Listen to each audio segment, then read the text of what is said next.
CAC TV, igniting the apostolic fire.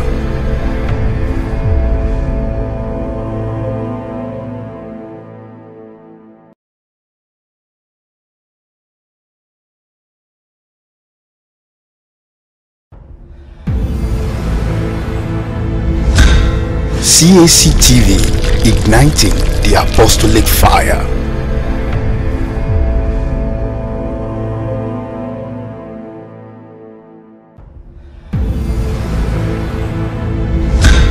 CAC TV, igniting the apostolic fire.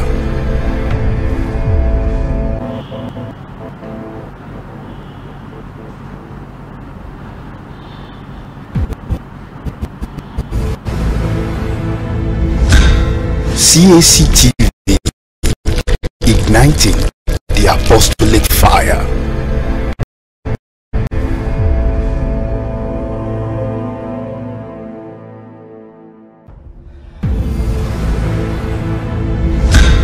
CAC TV, igniting the apostolic fire. Hello, yeah, Baba olóore, ìyìn ògo yẹ ọ́, Ọlọ́run ọba, Hòsánà yẹ ọ́, ó ṣé o Baba. Tó ẹkúnlé làǹkárá ilé ẹkọ́ àbọ̀ ni à ń kí èrò ọ̀nà.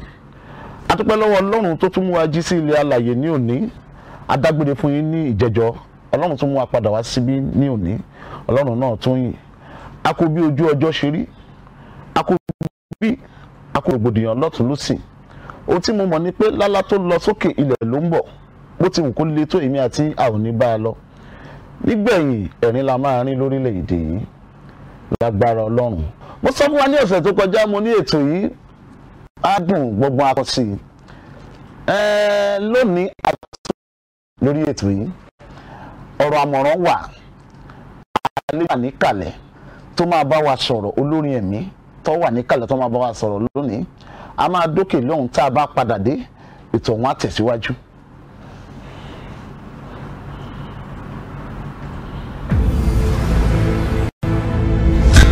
CAC TV, igniting the apostolic fire.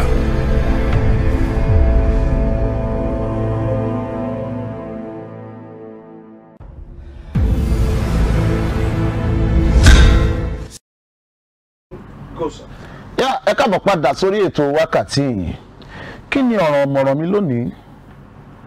Àwa olórin ẹ̀mí, ẹ̀yin olórin ẹ̀mí, ìwọ olórin ẹ̀mí, èmi olórin ẹ̀mí. Sórin ẹ̀mí là ń kọ. Ǹjẹ́ àti ẹ̀mọ̀ yàtọ̀ nínú orin ẹ̀mí àti orin pé a fi ń báyàn ṣeré? Ìyàtọ̀ wà ńbẹ̀ o. Ìyàtọ̀ wà ńbẹ̀ gedegbe. Tá a bá yin Ọlọ́run, à yin Ọlọ́run ni. Tá a bá fẹ́ kọrin pé a fẹ́ fi ṣiṣẹ́, a fẹ́ fi pa owó tiwa, a fi ń pa ni. A lè sin Ọlọ́run pẹ̀lú mámọ́nì, ó yàtọ̀ síra wọn. Àkíyèsí tèmi lélẹ́yìí, àwa olórin bíi tèmi báyìí. Tá wà ní ilé Ọlọ́run, ẹ jẹ́ ká fi ọkàn sí pé a fẹ́ yin Ọlọ́run tọkàntọkàn wa ni. Tá a bá wà níbi tá a ti fi ń ṣe iṣẹ́ owó, tá a fi ń pa owó níta, ká fọkàn sí pé a fi ń pa owó ni. Ẹ má jẹ́ ká dà wọ́n papọ̀. Àwọn orin kan wà tí ò ṣe é gbọ́ ní ilé Ọlọ́run tá à ń kọ níta tá tún mú wá sílé ìjọsìn. Kò yẹ kó rí bẹ́ẹ̀ gẹ́gẹ́ bí olórin ẹ̀mí. Ẹ jọ̀wọ́ mo rọ̀ wá ní ó bá ẹ̀yin wí, ó bá èmi wí. Ẹ jẹ́ ká yí padà ká ṣe àtúnṣe ní àárín yẹn. Mo ń padà bọ̀. Tí n bá máa dé, èmi àti àlejò mi, a ó jọ wọlé, a ó jọ fi omi jó tọrọ rò. Ẹ ṣé.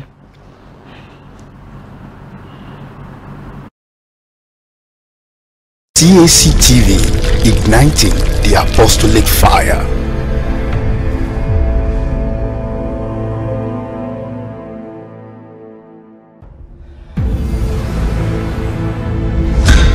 CAC TV, igniting the apostolic fire.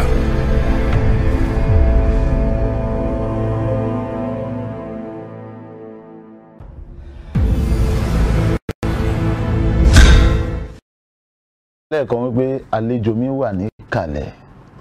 Ta ni àlejò mi tí mò ń wí? Ẹ má kánjú. wọ́n ti wà lẹ́gbẹ̀ẹ́ mi, ṣọ́kùnrin ni ṣóbìnrin ni olórin ẹ̀mí ni wọ́n, irú orin wo ló ń kọ gan, kí lorúkọ wọn. tó àlejò mi ẹ káàbọ̀ sórí ètò yìí, a dúpẹ́ torí pé a pè yín ẹ sì jẹ́ wa. ẹ jọ̀ọ́ ẹ bá wa dárúkọ yín fún àwọn tó ń wò yín, àwọn aráalé. orúkọ mi ni Lédolúwa Abúkọ́lá Ọmọníyì tí gbogbo ènìyàn mọ̀ sí Fàmímọ́ra. ẹ ṣé, orúkọ wọn ni Lady Evangelist Olúwabùkọ́lá Ọmọníyì tí gbogbo èèyàn mọ̀ sí Fàmímọ́ra. tó ẹ jọ̀ọ́ ta ni Fàmímọ́ra, ta ni Bukky Ọmọníyì gangan, ẹ jẹ́ ká mọ̀ yín gangan. ẹ ṣé, Fàmímọ́ra jẹ́ olórin ẹ̀mí àti ìfẹ́ máa sì jẹ́ni tí a bí ní ìlú Oǹdó. Oǹdó Ẹ̀gí. bẹ́ẹ̀ni, Fàmímọ́ra jẹ́ olórin ẹ̀mí lọ́rọ̀ kan. ẹ jẹ́ olórin ẹ̀mí, mú mọ̀ pé olórin ẹ̀mí ni àwọn aráalé náà ti gbọ́ pé olórin ẹ̀mí ni o. ẹ wo bójú yín ṣe gúnrégé tó wọ́n tí wọ́n wò yín lọ́ọ̀kan yìí, ẹ sọ fún wọn bóyá abilékọ ni yín o, bóyá ẹ ti bímọ o, bóyá nǹkan kan, ṣùgbọ́n ẹ bá rí bóyá ń wò yín ẹlòmíín lè máa wò yín.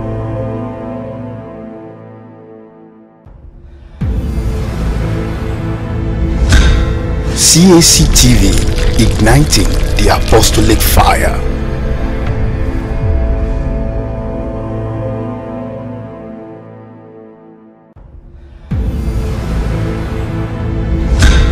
CAC TV, igniting the apostolic fire.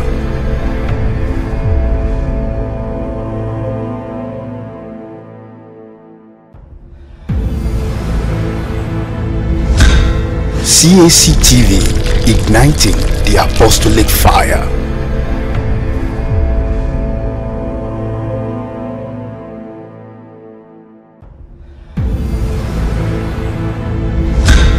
CAC TV, igniting the apostolic fire.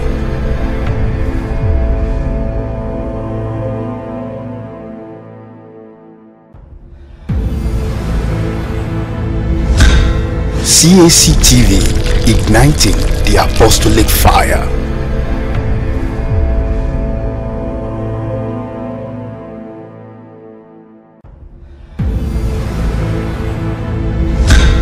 CAC TV, igniting the apostolic fire.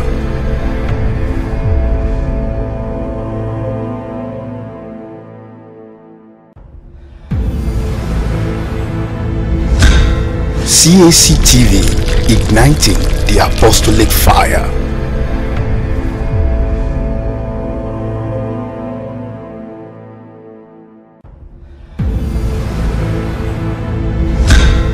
CAC TV, igniting the apostolic fire.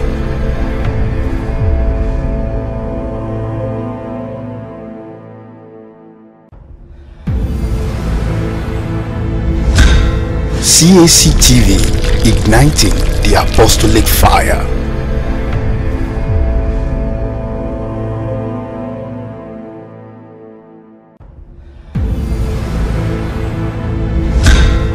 CAC TV, igniting the apostolic fire.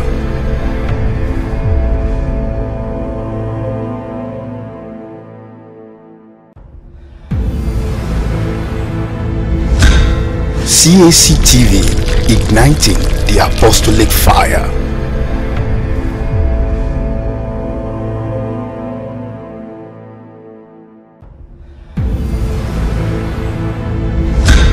CAC TV, igniting the apostolic fire. Sísí ni Fàmímọ́ra o, ẹ jẹ́ kí wọ́n mọ̀ bó ṣe jẹ́. Mo jẹ́ olórin ẹ̀mí, mo sì jẹ́ ẹni tí Ọlọ́run gbé láti kékeré ló sì ń kọ orin láti wà nínú ìjọ Ọlọ́run láti fi kọrin títí táwọn fi dá dúró báyìí. So n yẹ sọ jù bẹ́ẹ̀ lọ sà. ẹ máa sọ jù bẹ́ẹ̀ lọ, ẹ tí ì sọ. ṣé mo kí mo bí lẹ́ẹ̀kan pé àwọn èèyàn ń wojú Fàmímọ́ra lọ́ọ̀kan báyìí. Wọ́n pé iṣẹ́ ni yìí, iṣẹ́ ni tó ti wà nílé ọkọ ni, àbí tí kò lọ́kọ ni, àbí ṣó ti bímọ ni, àbí ṣé single ni bí àṣà àwọn eléyìnbó. Ẹ̀yin lẹ́wàá jẹ́ káwọn èèyàn mọ̀ kó tó di pé wọ́n máa dà yín láàmú bójú yín ṣe gún régé tèmi wò yìí. Mo ti wà nílé ọkọ. Mo sọ pé kan pé Olúwabùkọ́lá Ọmọníyì, ìyẹn gangan lórúkọ ọkọ mi. Olúwa ṣeun. Mo ti jẹ́, mo ti wà nílé ọkọ, mo ti marry. Ondo ẹ̀gì oúnjẹ wo ni Ondo máa ń jẹ jù tí wọ́n fẹ́ràn jù? Ondo iyán ni gbogbo ọmọ pé iyán lòdò máa ń jẹ iyán ló mójú yín dán báyìí. Gbogbo ẹ̀ àti iyán àti àwọn dátù àlékò báyìí iyán àti rẹ́ẹ̀sì gbogbo. Olúwa ṣeun ẹ jẹ́ ká dókè lọ́hùn tá a bá tún padà dé a máa tẹ̀síwájú. CAC TV, igniting the apostolic fire.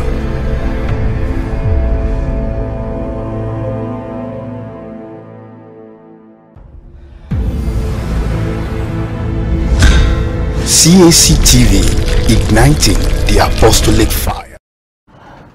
Fàmímọ́ra. Lákọ̀ọ́kọ́, ibo ni orúkọ yìí ti jáde Fàmímọ́ra? Orúkọ yìí jáde nínú orin tí mo kọ.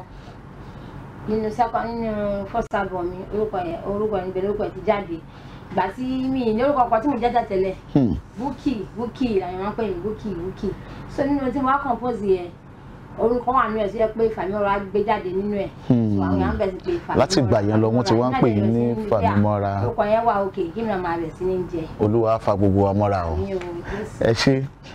Fàmímọ́ra ó tó ìgbà wo tẹ́ ti bẹ̀rẹ̀ sí kọrin because ẹ máa gbọ́ àwọn ẹlòmíín wá ní láti inú oyún làwọn ti ń kọrin. Èmi máa ń wò pé ṣé ó ṣeé ṣe kéèyàn máa kọrin inú oyún ni láì ṣe pé wọ́n bí síta. Á nígbà tíyàn bẹ̀rẹ̀ sí kọ, á nígbà tíyàn di professional nídìí iṣẹ́, ìgbà wo gangan lẹ́yìn bẹ̀rẹ̀ tẹ́ ti bẹ̀rẹ̀ sí kọrin orin ẹ̀mí? Ìgbà tí mo kọ́kọ́ bẹ̀rẹ̀, mo bẹ̀rẹ̀ láti secondary school. Mo wà lẹ́yìn ọ̀gá mi kan tí wọ́n ń pè ní Asami Sàríyọ̀ la máa ń pè. Ẹ̀yìn ẹ̀ mo máa ti ń kọrin. Adá báńdì kọ́lẹ̀ church wa ní ẹ̀ mo join báńdì yẹn. Mo máa ń tẹ̀lé ọ̀gá mi, a máa ń lọ sí competition gbogbo ẹ̀. Ibẹ̀ ni mo ti bẹ̀rẹ̀. Ìgbà tó wáyá tí ọ̀gá mi ẹ tó fi church wa ńlẹ̀, mo wá bẹ̀rẹ̀ báńdì tèmi gangan. Nígbà yẹn tẹ́ ti wá bẹ̀rẹ̀ báńdì tí yín gangan báyìí á ti tó bí ọdún mélòó? Bẹ̀rẹ̀ báńdì mi ní 2000. 2000 n tàn sọ́n sí ní pé ó ti lé lógún ọdún nìyẹn o. 23 years kéré mi kọ́. Tábà ní kàkà ní méní méjì mẹ́ta mẹ́rin 23 years ọmọ tá a bí 23 years sí ó ti wọlé ọkọ o. Àwo á ti tó mélòó báyìí? Pẹ̀lú ògo Ọlọ́run àwo tí mo bí jáde ó ti jẹ́ mẹ́ta. Ǹjẹ́ ẹ lè rántí orúkọ tàkọ́kọ́? Àkọ́kọ́ kìsẹ́ẹ̀tì yẹn mo ní Olúwa ṣe wonderful. Ọdún wo lẹ ṣe yẹn ṣe rántí? 2002. Èyí tó tẹ̀lé ńkọ́? Kejì mo ṣe ní 2004. Kí lorúkọ yẹn? Ìyẹn Àlùyọ. Ó dàbí pé mo ń bọ̀ èmi náà ń bọ̀ yẹn dáadáa. Ẹlẹ́ẹ̀kẹta ńkọ́? Olúwa Fàmímọ́ra. Ó ní gbogbo àwọn èèyàn fi ń pè yín ní Fàmímọ́ra. Olúwa ṣeun. A dúpẹ́ fún ohun tí Ọlọ́run ti ń ṣe nínú ayé yín tí àwọn èèyàn fi jáde. Lóòótọ́ ẹni gba ọ̀dọ̀ èèyàn kan kọjá. Tá a bá ká wò gbogbo olórin ló máa ń ní àwòkọ́ṣe. Pé èèyàn báyìí ni mo rí tí mo fi ń kọrin. Ta ni àwòkọ́ṣe tí ń ṣe ẹni tẹ́ sọ yẹn náà ni àbí ẹ ti ń ráwọn míì tẹ́lẹ̀ àbí lẹ́yìn ìgbà ẹni tẹ́ tẹ̀lé ẹ tún ti wá dẹ́ lómi pé ẹni yìí yóò jẹ́ kórin wù mí èmi náà mo fẹ́ ṣe iṣẹ́ orin. Ẹni tí yóò jẹ́ àwòkọ́ṣe mi tí mo fẹ́ múrò ipa ẹsẹ̀ mo fẹ́ tó wù láti mú ní àǹtí wa Esther Ìgbẹ́kẹ̀lé. Àwọn gangan ni àwòkọ́ṣe yín. That's good. Fàmímọ́ra ìdíṣẹ́ orin yìí ó ní agbára gan. Ǹjẹ́ ní ọjọ́ kan tẹ́ ẹ wò pé iṣẹ́ orin yìí mi ò ní ṣe mọ́? Tẹ́ kọ̀ déédéé rò rí pé iṣẹ́ yìí mi ò ní ṣe mọ́ o.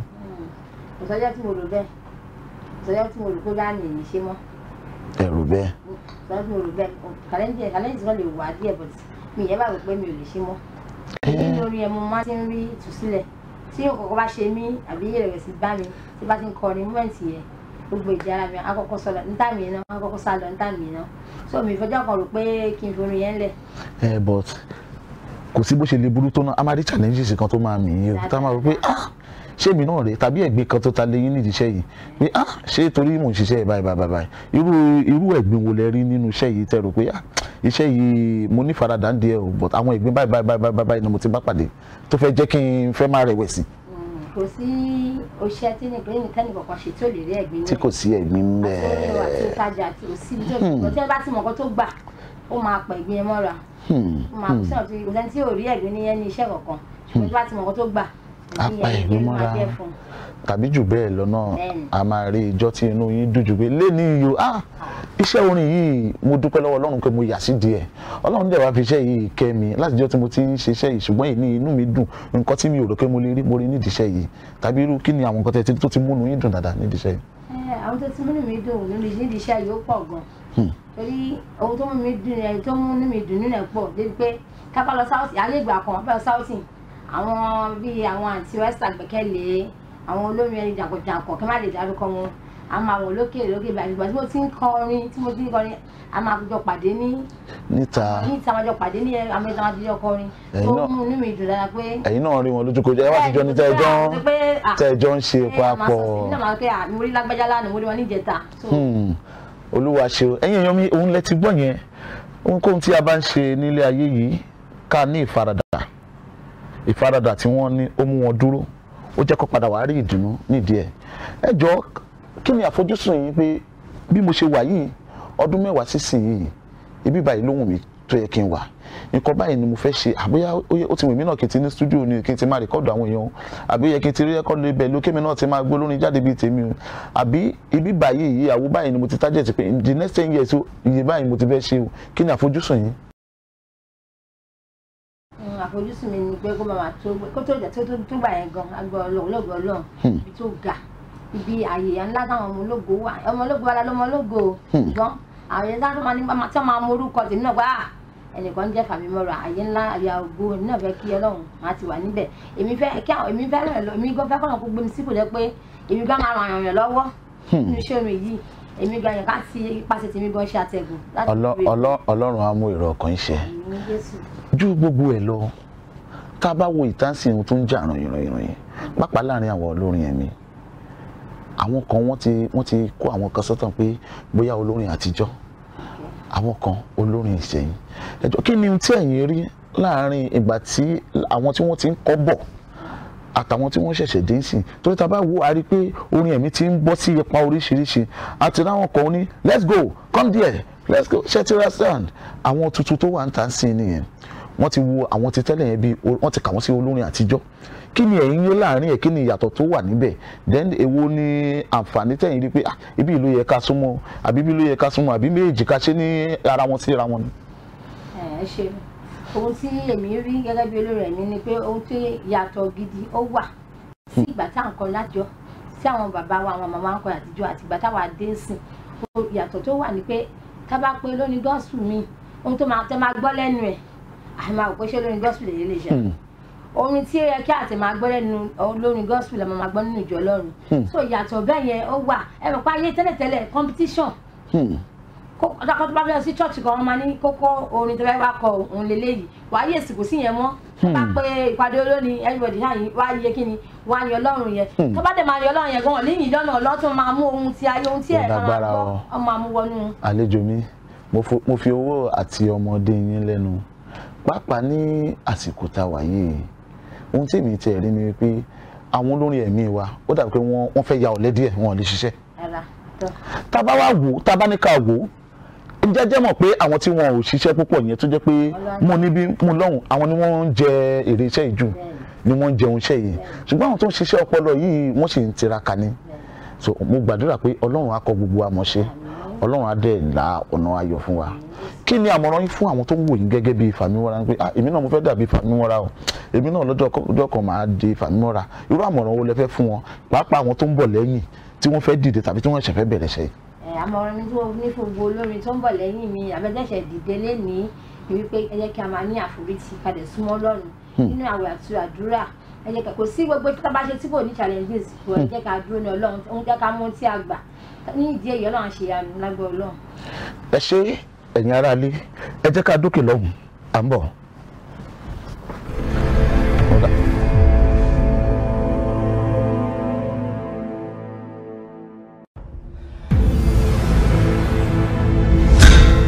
CAC TV, igniting the apostolic fire.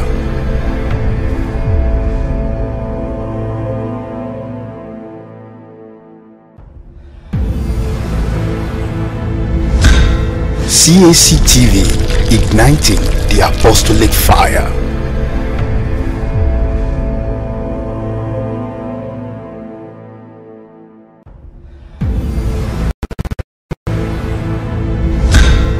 CAC TV, igniting the apostolic fire.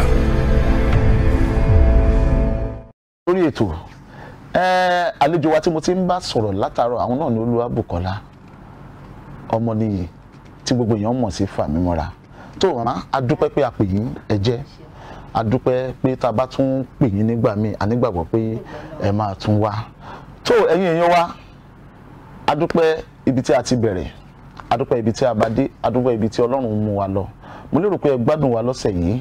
Mo nígbàgbọ́ pé tó bá di ọ̀sẹ̀ tó ń bọ̀ ẹ máa tún gbádùn wa jù báyìí lọ. Orúkọ tèmi ò yí padà, èmi ni Wale Odunlami aka Godfather. Tí ó bá di ní ọjọ́ mẹ́jọ, ẹja ńlá ni ìwọ wa máa gbé. Bye for now. Thank you.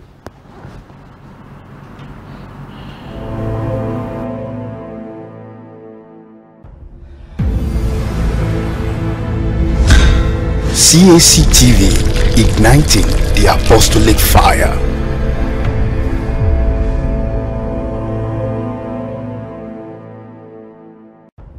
His glory. When you worship him, you see his beauty.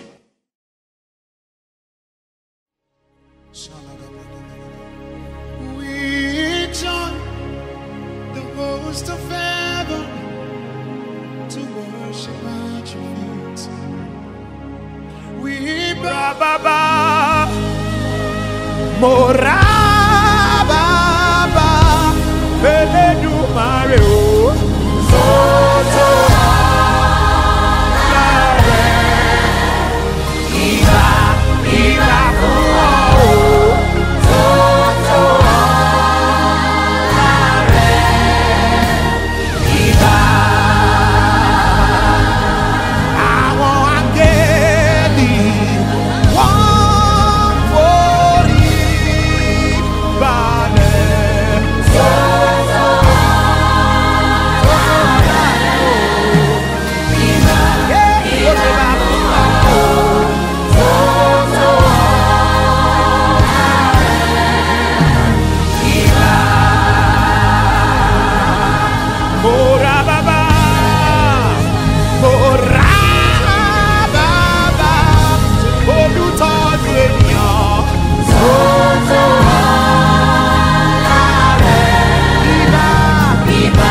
ìbà àṣẹ̀dá ọ̀run o.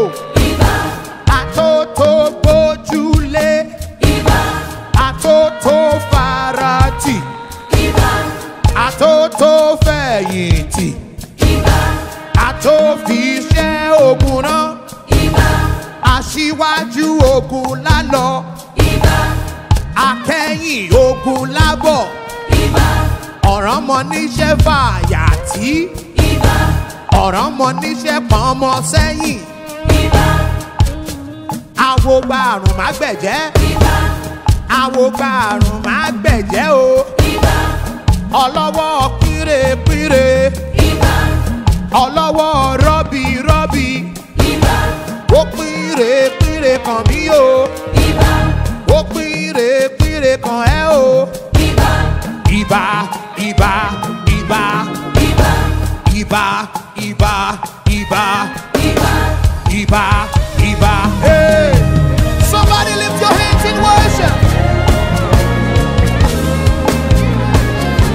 to the one who angels bow, cherubims and seraphim, they cry one to another, holy, holy, holy.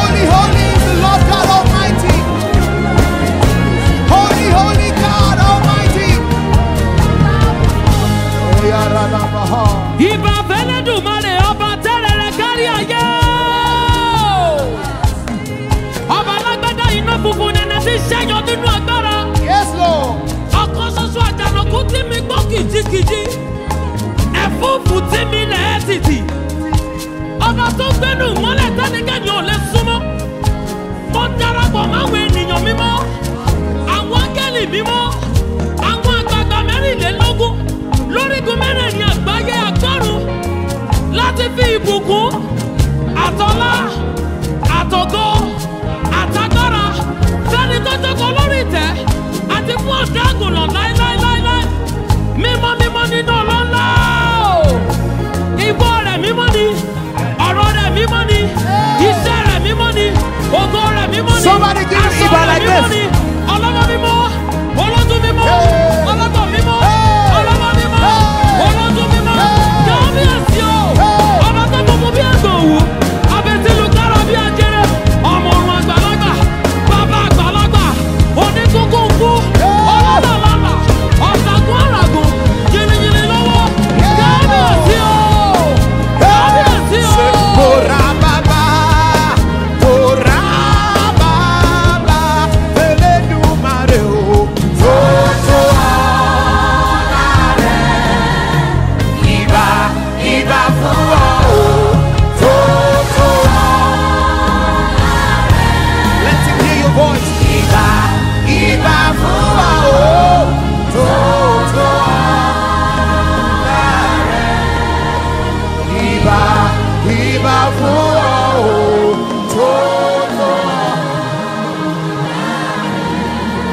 Let him hear you.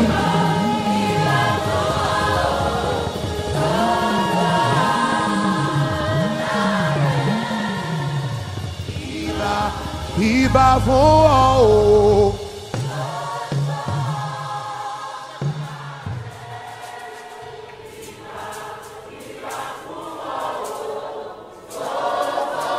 We join the heavenly host. Keep going, keep going, keep going. Iba fún ọ o.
CAC TV, igniting the apostolic fire.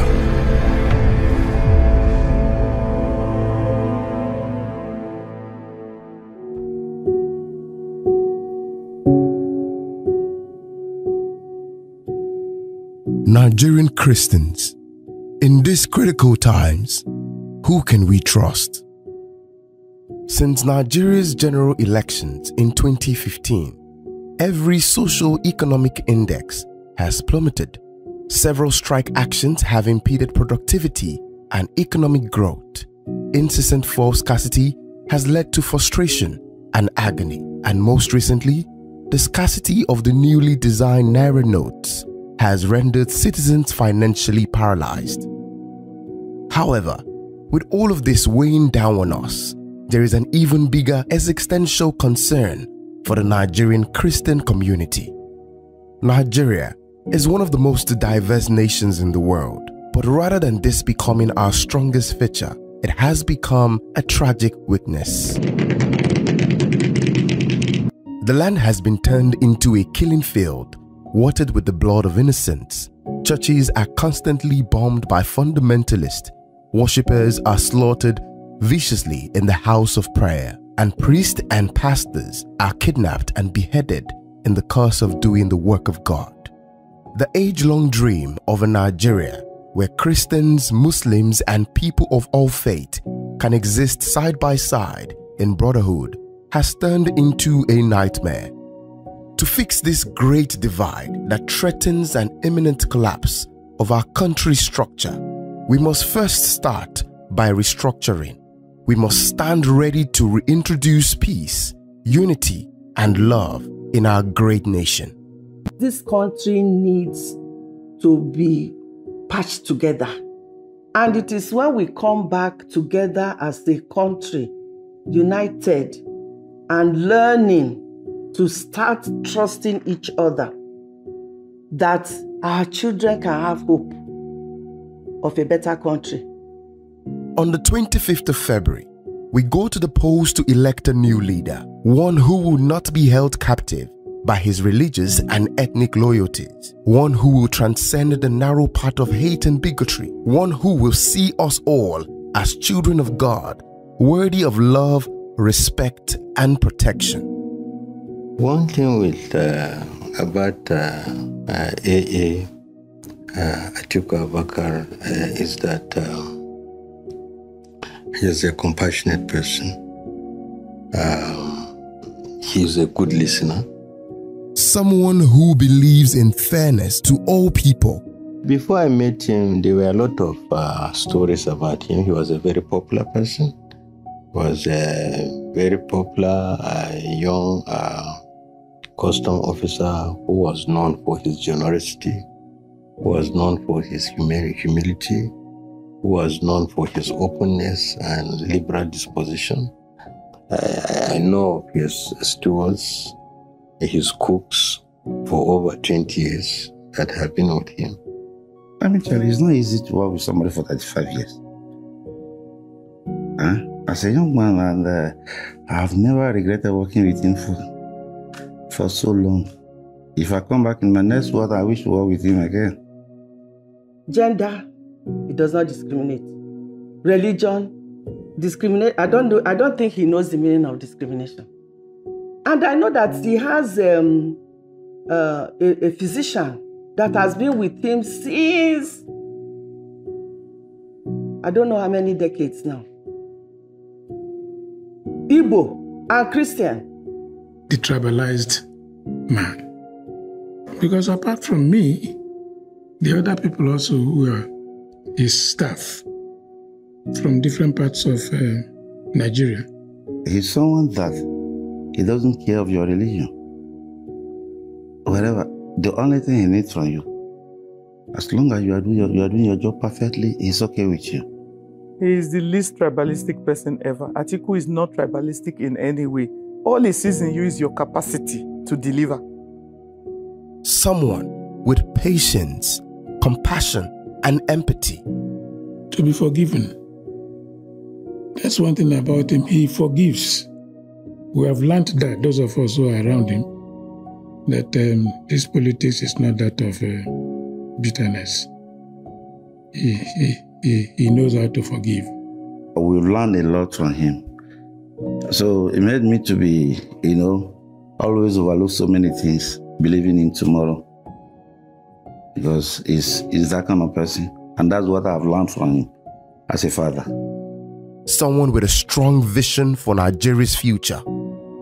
The amazing thing was that when I was there at the American University of Nigeria, I met and I saw at least one person from every part of this country that was on his Alhaji Atiku Abubakar's scholarship. And we're talking about scholarship that was worth, because if I put together total cost of everything, it should be, by the time I was graduating, it was already worth like 15 million naira.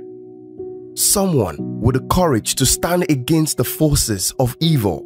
When the news broke, about the release, or the escape, first there was an escape, of Chibok girls, when they escaped, he reached out to Professor Maggie Ensign, who was the then president of the university, and somebody who was also very passionate about about, the girl child, education.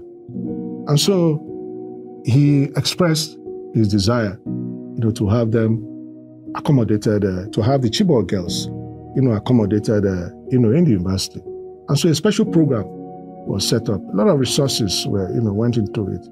I mean, skills that were unavailable here, including tutors who had skills for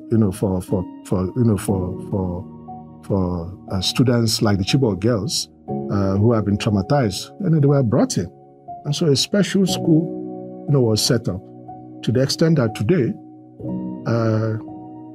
some of the Chibok girls have finished, secondary school through that special program. They are running a university program. One of them, I think Grace, also had, graduated, working in the university, and a hostel was built specially for the Chibok girls, and named after the late mother of His Excellency Atiku Aisha Kande.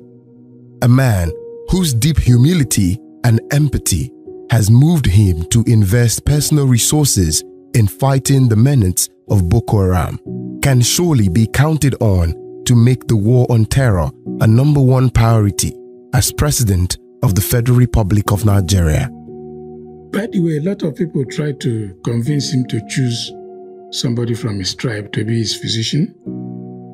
And he didn't tell me, but he told somebody that even if I'm a pope, he will work with me. When he became vice president, and the move by INEC, or what INEC did, the annulment of our election by INEC, was not just its own volition. There were certain forces that were behind it. And what was it?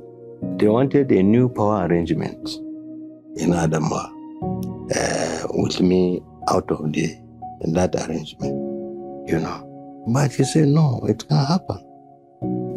There was no any other person in his position that could exercise that kind of power other than him. So he insisted, it could have been otherwise, but he insisted that it has to be me. So this was the kind of stand he took. Atiku's life, businesses, family, and passions have become so integrated and embedded in every part of Nigeria that it's become disingenuous to ascribe or associate him with acts of sectionalism. Atiku is, to me, very, very cosmopolitan. I don't know what cosmopolitan means to the world, but what it means to me is that, he is not, sectional. He's not pigeonholed. That's how I see him. Atiku is a great unifier. He's a detribalized Nigeria. I'm an Igbo man, a Christian. I've been with him for 24 years and counting. A lot of other people around him are from different parts of Nigeria. He doesn't see religion or ethnicity, and so he sees Christians as his brothers, hence his utter intolerance of their constant persecution. This is why Christians overwhelmingly threw their support behind him in 2019. Say one incident that I remember very clearly. A few years ago, like 8 years ago, I came to work. I went for my church first service. So by 9, I was through. So I went into work, and I saw him, and he was very upset with me. Why are you not in church? And I'm like, I attended the first service, sir. And he said, so Sunday, you don't really have to come into work today. And I'm like, I'm sorry. I just have 1 or 2 things to do. And I said, no, you can do it tomorrow. He was not happy with me at all. that I came in on a Sunday instead of being in church. And what I know is that most of the time in the mornings, I send prayers to him on WhatsApp and he says amen, you know. And one or two times, maybe when we are discussing, maybe I tell him about my pastor, my church, or something that happened in church, and we laugh over it. And, you know, he's not the kind of person that you say, oh, he's a Muslim, I can't really tell him about church. Yes, he's Fulani, and a proud Fulani for that matter. His being Fulani has not prevented him from being my friend as an Igbo person. It did not prevent him from marrying a Yoruba woman. Those things don't bother him at all. He looks at the person and the quality of the person and who the person is and deals with you as he sees you. He means what he says, and he says what he means. Whenever he tells you anything, take it. His truthfulness, his ability to make and keep friends, that is a few things we've learned from him. And his humility. Very humble man, by the way. Very, very humble. Can Christians still trust Atiku Abubakar in 2023? Absolutely. It's somebody we can trust. Categorically. In fact, 100%. Sincerely, Alhaji Atiku Abubakar, His Excellency Alhaji Atiku Abubakar, is a wonderful man that should be trusted. A man that's, if we have 2 people or 3 like him in Nigeria, I think this country will be a better place for all of us. To my fellow Christians, men, women, the youth, the widows, everybody, Atiku can be trusted. Please trust him. He will not betray us. Atiku is a good man. He's a kind-hearted man. And he's a man of faith. He believes in prayer. And he believes that God will do it. Christians have nothing to fear about an Atiku presidency because I am a testimony of his spirit of liberalism, his dispassionate disposition, and his tolerance and accommodation. There is no Southerner that will tell you whether they encountered him directly or not. There is no record. There is no record of Atiku Abubakar not dealing evenly and fairly with Southerners and Christians in his last coming. So he won't change and suddenly become who he is not.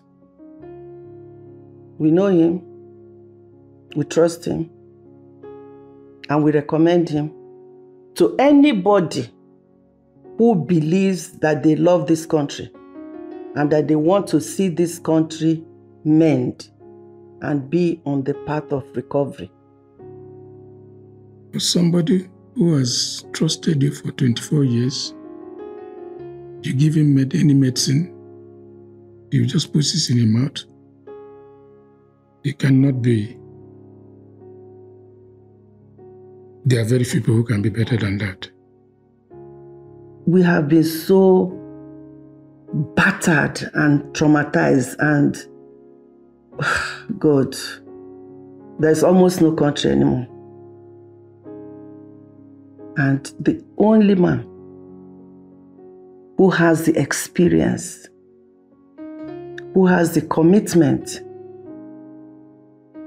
who has the passion, who will do it for us in this year, 2023, is Atiku Abubakar Wazirin Adamawa, former Vice President of the Federal Republic of Nigeria and the incoming President of Nigeria. Our vote is our power to secure a future where we have the freedom of faith. A future where we can worship without the fear of intimidation and persecution. A future filled with love, peace, and joy. A future with a man who has always stood by us. A man prepared to protect our beliefs and serve our interests. A man who is never afraid to rebuild and unite. A man we can trust. In these very critical times, we can and we must trust Atiku Abubakar, the man who will truly heal and recover our nation.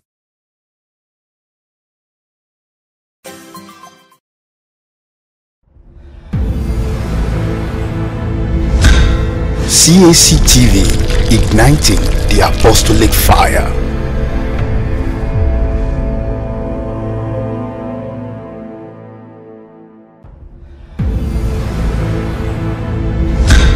CAC TV, igniting the apostolic